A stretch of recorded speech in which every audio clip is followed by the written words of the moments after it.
au moins évolué. D'accord, ok, merci. Monsieur Manix Ienda, réforme électorale, on en parle.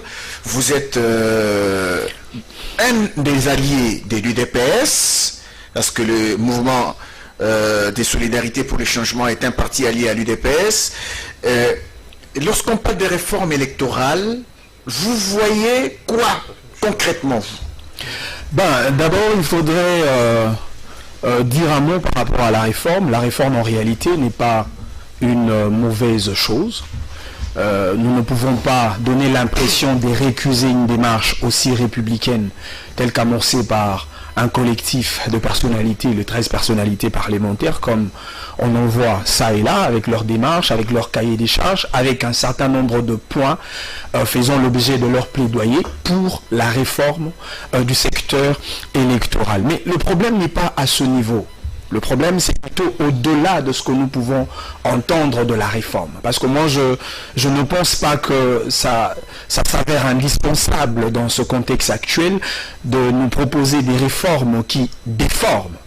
Et vous vous rendrez compte que le problème de la RDC, à mon avis, je pense que ce n'est pas un problème des réformes, surtout des réformes pléthorique. Déjà, quand vous regardez l'ordonnancement juridique, les systèmes juridiques congolais, vous allez vous rendre compte que nous avons toute une panoplie de textes juridiques, mais qui malheureusement ne sont jamais mis en application. Et donc, le problème, c'est le problème de l'applicabilité des textes qui existent déjà, et non de réformer le texte pour n'aboutir absolument à rien.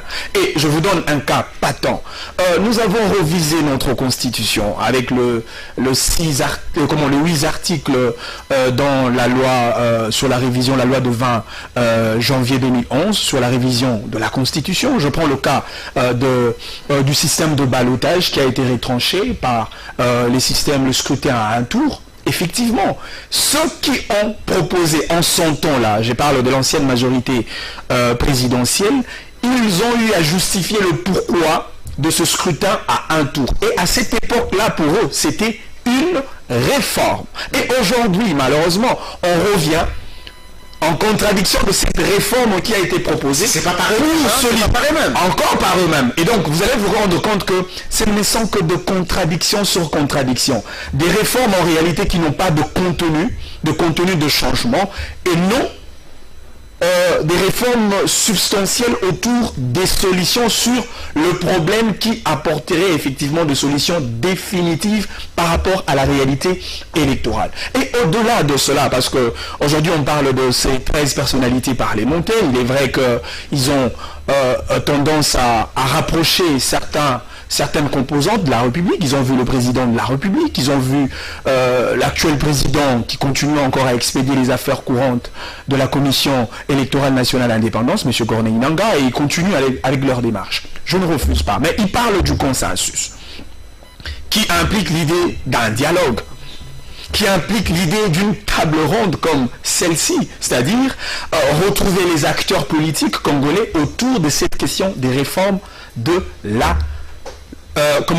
réalité électorale. Mais attention, pourquoi, ça c'est une question que je pose à ces 13 personnalités qui initient cette démarche de réforme électorale, pourquoi une réforme électorale dans un cadre consensuel alors qu'actuellement les cadres qui devraient effectivement diligenter la démarche, c'est un cadre purement institutionnel. Je voudrais mettre un accent pour finir. Au FCC qui a refusé le cadre consensuel. Non mais effectivement, parce que